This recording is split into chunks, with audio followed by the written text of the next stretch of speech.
오늘 말씀에서는 성전 건축을 준비하는 과정에서 제사장을 세우는 부분에 대한 말씀입니다. 성전이 있어도 그 성전에서 하나님께 바르게 제사를 드릴 수 있는 제사장이 없다면 그 성전은 아무런 의미가 없는 것이죠. 성전이 될 수 있는 것은 그 성전 건물 자체는 아닙니다. 그러니까 성전이 될 수 있는 것은 그 성전 안에서 하나님께 예배하며 하나님의 임재가 있을 때 비로소 그 성전은 성전이 되는 것이죠. 하나님의 임재가 사라지면, 하나님께 예배가 사라지면 그 건물은 성전이 아닌 거죠. 교회도 마찬가지입니다. 교회도요. 교회 이 건물 자체가 교회가 아니죠. 예배당이죠, 예배당. 예배당이 있어도 이 예배당 안에 하나님께 예배하며 하나님을 섬기는 주의 자녀들이 없다면 그 예배당은 예배당일 뿐이지 교회는 될 수가 없습니다. 교회는 성도님들의 모임이죠. 따라서 우리가 어떻게 하나님께 예배를 드리고 우리가 정말 예수님을 믿고 따르는지에 따라서, 우리가 제대로 믿고 예수님을 따르고 있느냐 따르고 있지 않느냐에 따라서 교회가 진짜냐 가짜냐가 결정되는 거예요. 지난 주일 2주에 걸쳐서 거룩한 교회, 타락한 교회에 대한 주제로 말씀을 나누고 있지 않습니까? 교회라고 해서 다 거룩한 것은 아닌 것이죠. 그래서 교회의 정체성은 건물도 아니고 조직도 아니고 시스템도 아닙니다. 교회의 정체성은 우리 자신입니다. 우리예요. 우리 각 사람이 예수님을 주님으로 믿고 예수님을 따른다면, 진정으로 하나님의 자녀로 거듭나서 하나님을 섬기고 있다면 우리 교회는 진정한 교회가 되는 거예요. 다른 사람 볼 거 없어요. 나만 잘하면 되는 거예요. 내가 예수님을 잘 믿으면 우리 교회는 거룩한 교회가 되는 것이죠. 지금 역대상 말씀을 우리가 읽고 있는데요, 이 역대상 말씀은 바벨론 포로에서 돌아온 유다 백성들이 다시금 하나님 중심으로 세워지는 그 신앙 공동체를 이루기 위해 역대상 말씀을 기록했고 지금 전해주고 있는 것입니다. 그렇기 때문에 그 예전에 솔로몬 성전 무너졌잖아요. 솔로몬 성전이 무너지고 이제 바벨론 포로에 돌아와서 다시 수르바벨 성전을 지어야 되는 그러한 상황 아닙니까? 솔로몬 성전보다 초라하잖아요. 그러니까 돌아온 유다 백성들이 성전 자체의 의미를 두지 않도록 그냥 눈에 보이는 화려하고 멋진 성전의 의미를 두는 것이 아니라 그 성전의 실제적인 의미, 본질을 더 깊이 이해할 수 있도록 하기 위해 오늘 말씀을 기록하고 있다는 것이죠. 그래서 성전 안에서 이루어지는 제사가 하나님의 뜻 안에서 이루어져야 함을 강조하고 있는 것입니다. 오늘 말씀은 이 부분을 강조하고 있는 것이죠. 이것이 역대상 24장 1절과 2절입니다. 아론 자손의 계열들이 이러하니라. 아론의 아들들은 나답과 아비후와 엘르아살과 이다말이라. 나답과 아비후가 그의 아버지보다 먼저 죽고 그들에게 아들이 없으므로 엘르아살과 이다말이 제사장의 직분을 행하였더라. 아론의 아들 넷이 있죠. 그 중에 이제 나답과 아비후가 제사장으로서의 사명을 감당했습니다. 근데 나답과 아비후가 하나님께서 말씀하신 불을 가지고 제사를 지내야 되는데 자기 마음대로 다른 불을 가지고 제사를 지내다가 하나님께서 진노하셔서 이 나답과 아비후를 죽이시죠. 이유가 뭡니까? 하나님 말씀에 순종하지 않은 제사, 하나님과 상관없는 제사가 그 성전에서 이루어졌기 때문에 죽이신 거예요. 하나님께서 말씀하신 건 뭡니까? 제사, 눈에 보이는 제사가 중요한 것이 아니라 하나님 말씀에 순종하는 것이 중요하다는 것을 보여준 것이죠. 그래서 엘르아살과 이다말이 그 나답과 아비후가 죽고 엘르아살과 이다말이 제사장으로 섬기게 된 것입니다. 이 부분을 지금 다시 기록함으로써 하나님께 제사 드리는 것이 중요한 것이 아니라 하나님 말씀에 순종함이 중요함을 일깨워주고 있는 것이죠. 신앙생활은 내 마음대로 해서는 안 됩니다. 내 방식대로 해서는 안 됩니다. 하나님 말씀에 순종하는 삶이 신앙생활입니다. 그래서 무조건 열심히 한다고 좋은 것이 아니에요. 바르게 하나님을 섬기는 것이 중요하죠. 우리가 예배를 드릴 때 그냥 하나님께 예배 드리는 것이 중요한 것이 아닙니다. 하나님께서 원하시는 예배, 신령과 진정으로 예배를 드려야 됩니다. 신령과 진정으로 드린다는 예배가 무엇입니까? 신령과 진정으로 드리는 예배는 하나님과의 인격적인 만남 가운데 드려지는 예배예요. 예배 가운데 하나님을 만나는 거죠. 하나님을 깊이 만나는, 하나님의 임재가 있는, 주님과의 친밀함이 회복되어지는 예배를 드리는 것이 중요하다라는 거죠. 그래서 우리는 어떠한 습관과 형식에 따라서 하나님께 예배하며 신앙생활하는 것이 아니라 진실함으로 살아계신 하나님을 만나고 그 하나님과 동행하면서 신앙생활하는 것이 필요하다라는 것입니다.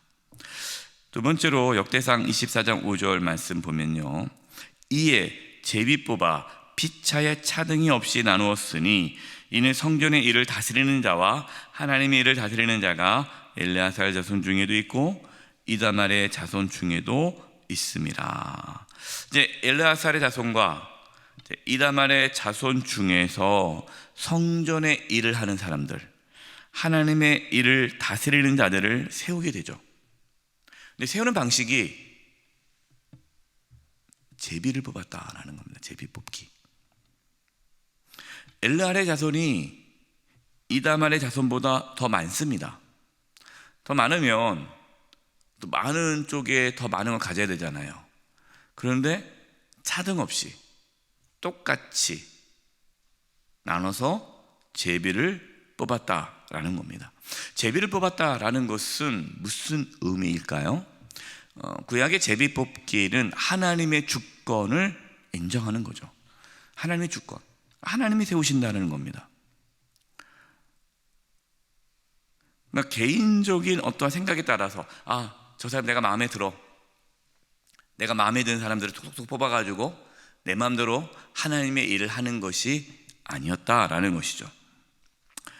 차등 없이, 차별 없이 균등하게 제비를 뽑아 사람들을 세웠다라는 것입니다. 이것은 무슨 의미냐면 하나님의 일은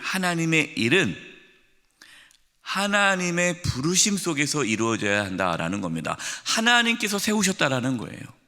하나님께서 우리를 부르신 겁니다. 우리가 교회에 어떤 직분이 있지 않습니까? 한종 직분이라는 직분, 성도들이 뽑은 것이 아니라 하나님께서 세우셨다라는 거죠. 하나님이 부르셨다라는 거예요. 하나님께서 교사로, 찬양대로, 각 재직, 부서장으로, 실행위원으로, 또 구역 지도자로, 남녀 선교의 임원으로, 각 공동체의 또 섬김이로, 리더로 하나님께서 부르셨다라는 것이죠. 하나님께서 맡겨주신 것입니다. 그래서 우리가 하나님의 일을 할 때에, 교회에서 어떤 일을 맡아서 일을 할 때에 누가 나 부탁해서 권사님 좀 이번 좀 도와줘, 내가 다음에 도와줄게, 그래 내가 안 하려고 했는데 권사님 봐서 내가 해줄게, 이거는 하나님의 일이 아니죠. 하나님의 부르심, 하나님께서 부르셨다는 거예요. 그래서 우리가 하나님의 일을 할 때 하나님의 주권과 하나님의 부르심을 놓치지 않고 일을 할 때에 그 일이 하나님의 일이 되는 거예요. 이것을 놓치면 사람이 교만해지거나 불순종하게 됩니다. 나 안 해, 하다가 기분 나쁘면 안 해요, 속상하면 안 해요. 근데 하나님의 부르심이라면 불순종할 수가 없죠. 이 부분은 오늘 본문 31절에도 마찬가지입니다.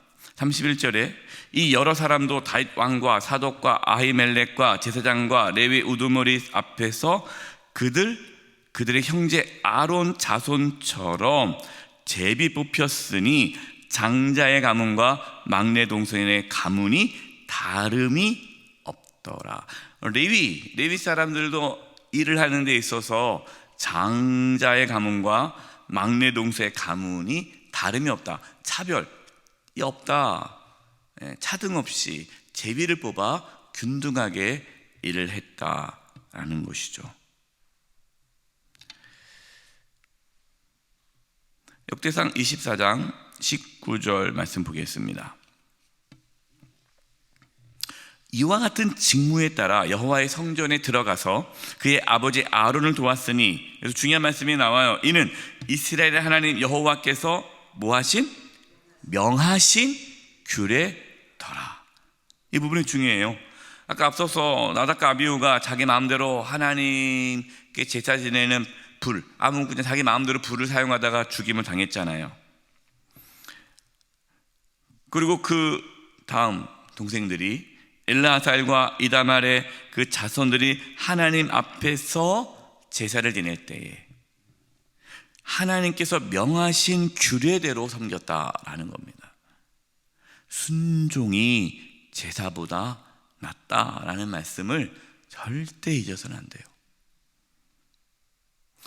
우리 하나님을 위해서 많은 일을 하는 것보다 중요한 것은 하나님 말씀에 순종하는 겁니다. 우리의 신앙과 삶의 기준이 하나님의 말씀이 되어야 돼요. 그래서 늘 점검해야 합니다. 지금 우리가 결정하는 거, 우리가 어떤 일을 할 때에 하나님 말씀에 근거하고 있는가. 손해가 올지라도, 어려운 일을 당할지라도 하나님 말씀에 순종하는 것이, 그것이 신앙이에요. 마지막 역대상 24장 20절입니다. 레위 자손 중에 남은 자는 이러하니 아브라함의 아들 중에는 수바엘이요 수바엘의 아들 중에는 예드야며. 자, 앞서 우리가 어제 23장 말씀을 나눴는데 23장에서 레위인, 오늘은 제사장에 대한 어떤 조직이나 직무에 대한 말씀이라면 어제는 레위인에 대한 조직 직무를 이야기했어요. 근데 어제 말씀에서 누락된 레위 자손들이 있습니다. 그래서 오늘 말씀에 그 누락된 레위 자손 중에 남은 자들에 대한 소개가 나와요. 이 말씀을 보면 하나님의 이 일을 하는 데 있어서 소외되는 자가 없어야 한다, 누락되는 자가 없어야 함을 보여주고 있습니다. 그러니까 교회라는 공동체가요, 소수 몇 사람에 의해서 움직이면 안 된다는 거예요. 온 성도가 함께 주님을 섬길 수 있는 교회가 건강한 교회입니다. 몇 사람만 열심히 일하고 나머지는 뒷짐지고 있는 교회는 건강하지가 않아요. 다 다 같이 함께 주의 몸 된 교회를 섬길 수 있어야 합니다. 그래서 모든 성도님들이 자신의 은사에 따라서 주님의 몸 된 교회를 섬길 수 있도록 사역의 장을 여는 것이 중요합니다. 우리 교회가 이 부분에 대해서 더 열심히 하려고 그래요. 그래서 우리가 올 가을에 내년 새해를 맞이하기 전에 가을쯤에 온 성도님들이 교회를 섬길 수 있는 사역의 장을 펼쳐서 알려드리고 이 일에 동참하도록 하려고 합니다. 이 일에 함께 해주시기를 부탁드립니다. 교회는 예수님의 몸입니다. 몸. 교회 머리는 예수님이시고 우리는 그 몸에 있는 지체예요. 지체. 생각해 보세요. 지체가 움직이지 않으면 그 몸은 병들어 죽게 되는 거예요. 모든 지체가 다 움직여야 건강한 몸이 되는 것처럼 온 성도님들이 주의 몸 된 교회를 위하여 충성하고 헌신할 때에 우리 교회는 건강한 교회가 될 것입니다. 이를 위해 또 함께 해주시기를 주님의 이름으로 축원드립니다. 기도하겠습니다. 하나님 아버지, 저희가 하나님 말씀에 순종함으로 하나님을 섬기게 해주시고 온 성도가 주의 몸 된 교회를 또 섬기며 나아가게 하여 주시옵소서. 하나님의 부르심에 순종하며 나아가는 저희 모두가 되게 해주시옵소서. 예수님의 이름으로 기도드립니다. 아멘.